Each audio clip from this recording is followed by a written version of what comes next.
Hello friends, मैं CA श्रुति सिंघल। इस video में हम बात करेंगे consequences of delay in furnishing of GSTR 3B। ये टॉपिक इसलिए इम्पोर्टेंट हो जाता है क्योंकि अभी हाल ही में जो गवर्नमेंट है उसने नोटिफिकेशन निकाल के इसमें चेंजेस करें in the manner of calculation of interest. और ये जो चेंजेस करें ये विद रिट्रोस्पेक्टिव इफेक्ट फ्रॉम 1 जुलाई 2017 करें। पहले हम देख लेते हैं ऑलरेडी जो नोटिफाइड कॉन्सिक्वेंसेस थे। लास्ट में हम देखेंगे इंटरेस्ट की कैलकुलेशन में क्या चेंजेस आए हैं। सबसे पहले हम देखते हैं कि पहला सबसे पॉइंट है हमारा नोटिस टू रिटर्न डिफ़ॉल्टर्स, जो कि स्पेसिफाइड है अंडर 46। सेक्शन 46 कह रहा है कि अगर कोई लेट फर्निश करता है और जो डिले है वो मोर देन 15 डेज है तो उसके ऊपर असेसमेंट अंडर सेक्शन 62 हो सकती है। और असेसमेंट अंडर सेक्शन 62 से पहले एक नोटिस पहुंचेगा to the return defaulters under section 46। Next, levy of late fees, section 47 कह रहा है कि अगर आपकी जीएसटीआर 3B लेट फाइल होती है later than the due date तो हर दिन के लिए 100 रुपये subject to a maximum of 5,000 रुपये। ये 100 रुपये और 5,000 रुपये CGST एक्ट में लिखे गए हैं, तो SGST एक्ट का भी जोड़ोगे तो 200 रुपये और 10,000 रुपये बनेगा। गवर्नमेंट के अगेंस्ट बड़ी रिप्रेजेंटेशंस पहुंची और गवर्नमेंट को कहा गया कि ये बहुत ही भारी लेट फीस लगाई है, तो गवर्नमेंट ने समय समय पे इस लेट फीस को रिड्यूस किया। सबसे पहले रिड्यूस किया जो पर डे का अमाउंट था, और गवर्नमेंट ने कहा कि पर डे का अमाउंट है 10 रुपये पर डे। अगर आपका जो टैक्स पेएबल है वो निल है, और बाकी केसेस में 25 रुपये पर डे, और दोनों में ही मैक्सिमम अमाउंट 5,000 ही रखा। और ये आया था हमारा नोटिफिकेशन नंबर 64/2017 डेटेड 15/11/2017 से। और ये 10 और 25 रुपये CGST एक्ट से रिलेटेड हैं, तो SGST एक्ट का भी जोड़ेंगे तो बनेंगे 10 + 10 20 और 25 + 25 50 रुपये। फिर गवर्नमेंट के पास और रिप्रेजेंटेशन पहुंची स्पेशली कोविड पीरियड में कि साहब ये तो जो मैक्सिमम फ़ीस है 10-10 हज़ार रुपये, ये तो बहुत ज़्यादा पड़ रही है, हमारे से तो पे नहीं हुई जा रही, क्योंकि हमारी रिटर्न की लाइबिलिटी अगर निल है और हमने उसको डिले कर दिया तो हमें तो रिटर्न भरना ही बहुत मुश्किल पड़ जाएगा। 10-10 हज़ार रुपये हर रिटर्न के लिए पे करें तो 10 रिटर्न लेट हो गई तो 1,20,000 रुपये हमारे लग जाएंगे। तो गवर्नमेंट ने कहा कि ठीक है, हम जुलाई 17 से अप्रैल 21 की रिटर्न 1 जून से लेकर 31 अगस्त तक एक्सेप्ट कर लेंगे। अगर आपकी निल लाइबिलिटी है तो 500 रुपये के ऊपर जितनी भी लेट फी है वो हम वेव कर लेते हैं। अगर आपकी लाइबिलिटी नहीं है तो 500 रुपये, अगर निल लाइबिलिटी है तो 250 रुपये। 250, 500 निल लाइबिलिटी के लिए और 1000 अदर देन निल लाइबिलिटी के लिए, यही घोषणा हो गई। साथ ही में उसी नोटिफिकेशन में गवर्नमेंट ने कहा कि जून 2021 ऑनवर्ड्स हम जो मैक्सिमम लिमिट है उसको भी रिड्यूस कर देते हैं, और कहा गया कि अगर टैक्स पेएबल निल है तो 500 ही रुपये हम उसकी रखेंगे लेट फी, 250, 500। और अगर आपकी टर्नओवर अप टू 1.5 CR है तो 2,000, दैट इज़ 1,000, 2,000। और अगर आपकी टर्नओवर 1.5 करोड़ से लेकर 5 करोड़ तक है तो मैक्सिमम 5,000, दैट इज़ 2.5 + 2.5 5,000। फिर गवर्नमेंट ने कॉन्सिक्वेंस में ही अगर हम फर्दर डिस्कस करें कि अगर आप लेट फाइल करते हो रिटर्न तो क्या कॉन्सिक्वेंस है। आपको GSTR 3B अगर आपने नहीं भरी तो आपको ई वे बिल जनरेट करने की इजाज़त नहीं है। इस रूल में एक छोटा सा चेंज आया था और उस चेंज में लिखा था कि अगर आपकी आउटवर्ड मूवमेंट ऑफ अगर आपने डिफ़ॉल्ट किया है तो आप ई वे बिल नहीं जनरेट कर सकते, लेकिन आपके लिए आपका सप्लायर जो है वो ई वे बिल जनरेट कर सकता है। और इसमें क्या कहा गया था कि अगर GSTR 3 भी, आप कॉम्पोजिशन डीलर नहीं हो, आपको GSTR 3 भी भरने हैं और आपने 2 कॉन्सिक्यूटिव पीरियड टैक्स पीरियड के लिए, अगर आप क्वार्टरली फाइलर हो तो 2 क्वार्टर्स, और अगर आप मंथली फाइलर हो तो 2 मंथ्स के लिए आपने कॉन्सिक्यूटिवली GSTR 3 भी नहीं भरी तो आप ई वे बिल जनरेट नहीं कर सकते। साथ में कमिश्नर को पावर दे दी कि अगर कोई जेन्युइन रीज़न की वजह से GSTR 3 भी नहीं भर पाया तो उसको ये रिलैक्स कर दे, और जो अगर रिलैक्स कर रहे हैं या रिजेक्ट कर रहे हैं वो reasonable opportunity of being heard they और स्पीकिंग ऑर्डर होना चाहिए। साथ ही अगर आप GSTR 3 भी समय पे नहीं भरते तो GSTR 1 भरने की आपको इजाज़त नहीं है। मंथली फाइलर्स के लिए अगर आपने प्रीसीडिंग मंथ का GSTR 3 भी नहीं भरा तो आप GSTR 1 नहीं भर सकते। और QRMB के लिए, क्वार्टरली फाइलर्स के लिए, अगर आपने प्रीसीडिंग पीरियड मतलब प्रीसीडिंग क्वार्टर का GSTR 3 भी नहीं भरा तो आप GSTR 1 या IFF दोनों नहीं भर सकते जब तक आप GSTR 3 भी ना भरते हैं। तो आपकी 1 मंथ के डिले में भी GSTR 3 भी की आप IFF या GSTR 1 नहीं भर पाएंगे।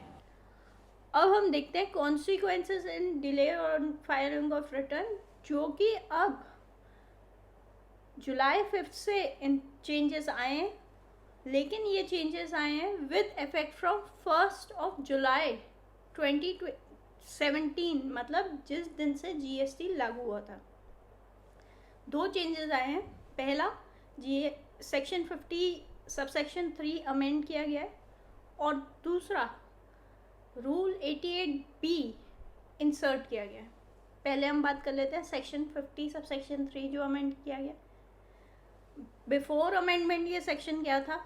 बिफोर अमेंडमेंट ये सेक्शन बोलता था कि अगर कोई टैक्सेबल पर्सन सेक्शन 4210 या 4310 के तहत कोई एक्सेस ITC है जो उसने क्लेम कर लिया था उसको रिवर्स कर रहा है, या उसने जो आउटपुट टैक्स लायबिलिटी है वो गलत क्लेम कर ली थी उसको रिड्यूस कर रहा है, तो जो रिवर्स या रिड्यूस करेगा तब उसको 24% पर एनम पे इंटरेस्ट देना पड़ेगा।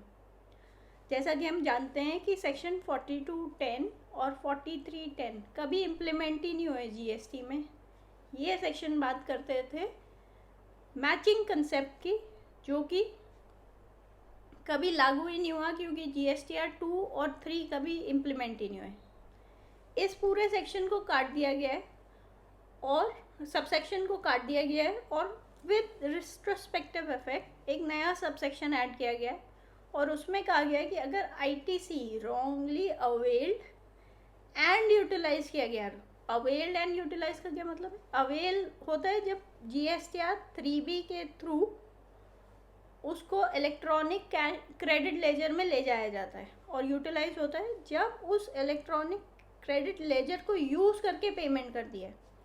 तो 50 सबसेक्शन 3 अब कह रहा है कि दोनों काम हो गए तभी ये सेक्शन अप्लाई होगा, और अगर कोई ITC wrongly availed and utilise हो गया तो जब उसको रिवर्स करोगे या जब उसकी पेमेंट करोगे तब इंटरेस्ट देना पड़ेगा एट द रेट ऑफ 24%। अच्छा, इसके साथ रूल 88B इंसर्ट किया गया। ये भी 5 जुलाई से इंसर्ट किया गया 2022, बट ये किया गया रिट्रोस्पेक्टिवली फ्रॉम 1 जुलाई 2017 जब से GST लागू हुआ था। इस रूल में 3 सब रूल है। पहले और दूसरा सब रूल बात करता है 50 सबसेक्शन 1 की। एक बार हम ब्रीफली रिकॉल कर देते हैं 50 सबसेक्शन 1 क्या कह रहा है। 50 सबसेक्शन 1 कह रहा है कि अगर आपने कोई पेमेंट ऑफ टैक्स थी जो टाइम पे नहीं डिपॉजिट करी गवर्नमेंट के साथ, या तो आपने रिटर्न लेट कर दी या जो भी रीज़न है, डिपॉजिट ऑफ पेमेंट पे आपको इंटरेस्ट देना पड़ेगा। कितना? 18%। किस अमाउंट पे? Net tax liability. Net tax liability क्या हुई? Gross output liability minus credit ITC जिसको कहते हैं, माइनस आईटीसी नेट कैश जितने पे आपने कैश जितना डिपॉजिट किया उतने पे इंटरेस्ट पे करना पड़ेगा। अभी रूल 88B के सब रूल 1 और 2 क्या कह रहे हैं? सब रूल 1 कह रहा है कि अगर आपने जिस मंथ की लाइबिलिटी थी उसी मंथ की रिटर्न में रिपोर्ट करी तो आपको नेट कैश लाइबिलिटी पे पेमेंट करनी पड़ेगी। फॉर एग्जांपल, आपकी लाइबिलिटी थी, आउटवर्ड टैक्स लाइबिलिटी थी 100 रुपीज़ और आपके पास क्रेडिट पड़ा हुआ था सपोज 110 रुपये का, तो अब आपको नेट कैश लाइबिलिटी कितनी हुई? 0। इतने पे इंटरेस्ट पे करना है, तो मतलब इस मंथ के लिए कोई इंटरेस्ट नहीं पे करना। रूल 88B का सब रूल 2 कह रहा है कि अगर रिटर्न लेट फाइल करते हो और जो टैक्स है वो दूसरी रिटर्न में डिक्लेयर करते हो। फॉर एग्जांपल, अब आप इसी रिटर्न की बात करें जिसमें हमारी आउटपुट टैक्स लाइबिलिटी 100 रुपये थी for the month for which it is being filed, मतलब जून मंथ की रिटर्न थी और उसमें जून मंथ की लाइबिलिटी 100 रुपये थी। अब हमें जून मंथ की रिटर्न भरते वक्त पता चला कि हमारी मई मंथ की 50 रुपये भी लाइबिलिटी रह गई है जो हमने रिपोर्ट नहीं करी है और उस पर टैक्स पे नहीं करा है। तो अब ये रूल 88B सब रूल 2 कह रहा है कि ये जो आपने 50 रुपये की लाइबिलिटी डिक्लेयर करी है जून मंथ के रिटर्न पे, इस पे आपको आईटीसी का बेनिफिट नहीं मिलेगा और ये जो 10 रुपये आपके बच रहे थे ना, 110 का आपके पास क्रेडिट था तो 10 रुपये बच रहे थे, तो इस 50 रुपये को आपको पूरा का पूरा पे करना है और इस पे आप 40 पे 51 का जो इंटरेस्ट है 18% पे नहीं दोगे, आप 50 पे 51 का क्रेडिट 51 का इंटरेस्ट दोगे। 50 रुपये पे 51 का क्रेडिट 51 का इंटरेस्ट दोगे। अच्छा, सब रूल 3 क्या कह रहा है? वो कह रहा है आईटीसी रॉन्गली अवेल्ड। ये बात कर रहा है 50 सबसेक्शन 3 के रिलेशन में कैसे इंटरेस्ट कैलकुलेट होगा, किस डेट से किस डेट तक का इंटरेस्ट कैलकुलेट होगा, उसके लिए उन्होंने एक्सप्लेनेशन डाली है और उसको हमने सिंप्लीफाई कर दिया एक डायग्राम के थ्रू। पीरियड ऑफ इंटरेस्ट वो कह रहे हैं कि पीरियड ऑफ इंटरेस्ट होगा डेट ऑफ यूटिलाइजेशन और इसको कंपेयर किया जाएगा डेट ऑफ एक्चुअल पेमेंट या रिवर्सल ऑफ क्रेडिट। इन दोनों के डेट के बीच का जो समय है उस पर इंटरेस्ट देना पड़ेगा और देना पड़ेगा 50 सबसेक्शन 3 बोल रहे हैं 24% पे। अच्छा, डेट ऑफ यूटिलाइजेशन को ये एक्सप्लेनेशन के थ्रू एक्सप्लेन करते हुए कह रहे हैं कि डेट ऑफ यूटिलाइजेशन कब मानेंगे? अगर आपने जिस रिटर्न में आपने एक्सेस क्लेम किया उसी रिटर्न में यूटिलाइज कर दिया। सपोज अभी हम जून मंथ की रिटर्न की बात कर रहे थे जून मंथ में आपके पास 1 लाख रुपए की आउटवर्ड लाइबिलिटी थी, 2.5 लाख रुपए का आपके पास क्रेडिट पड़ा हुआ था, तो आपको पेमेंट की कोई ज़रूरत ही नहीं थी। लेकिन ये जो 2.5 लाख का क्रेडिट था ये आपका रॉन्गली अवेल्ड एंड यूटिलाइज था, मतलब ये आपने ज़्यादा क्रेडिट ले रखा था। तो अब आपको ये जो 2.5 लाख का क्रेडिट आपने यूज़ कर लिया 1 लाख की पेमेंट में, सपोज करते हैं आपने यूज़ कर लिया, तो आपको किस दिन माना जाएगा आपने यूज़ कर लिया? उसके लिए सिनेरियो केस 1 बनाया और कहा है कि या तो जिस दिन रिटर्न भर दी गई या due date of filing of return whichever is earlier. मतलब अगर आपने 20 तारीख की तारीख थी और आपने 17 तारीख को ही रिटर्न भर दी तो मान लिया जाएगा 17 तारीख को आपने यूटिलाइज कर लिया, और 20 तारीख की रिटर्न की डेट थी, आपने 22 तारीख को रिटर्न भरी तो मान लिया जाएगा 20 तारीख को आपने यूटिलाइज कर लिया।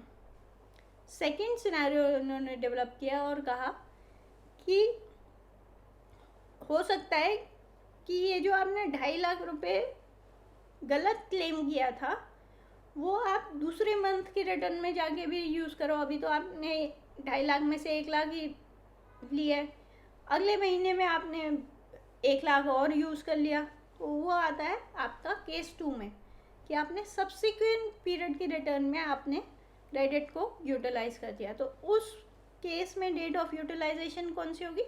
उस date on which the amount has been debited to electronic credit ledger. और किस दिन होगा ये? जिस दिन आपने रिटर्न फाइल कर दी होगी। तो date of filing of return से लेकर डेट ऑफ पेमेंट और रिवर्सल। अब तीसरे महीने में आपको पता चला कि ये जो 2.5 लाख का क्रेडिट था आपका गलत था, आपने उसको रिवर्स करी और उसकी पेमेंट चुकता करी। तो आप 1 लाख तो पहले महीने में ले चुके हो, वहाँ से जिस दिन आपने रिटर्न भरी थी, जिस दिन आप रिवर्स कर रहे हो, आपको 24% इंटरेस्ट देना पड़ेगा। दूसरा, आपने दूसरे महीने में यूटिलाइज कर लिया था, तो जिस दिन आपने date of filing of return था उस दिन से आपको 24% देना पड़ेगा। और 50,000 सपोज आपने क्लेम ही नहीं किया था थर्ड रिटर्न में, तो 50,000 के ऊपर आपको कोई इंटरेस्ट नहीं पड़ेगा। यहाँ पे हमारे consequences of late filing of GSTR 3 भी खत्म होते हैं। आशा करती हूँ आपको सब समझ में आ गया होगा। इन केस आपके पास फिर भी कोई डाउट बचता है तो आप हमें मेल या मैसेज कर सकते हैं। हम मिलते हैं अगली वीडियो में। धन्यवाद।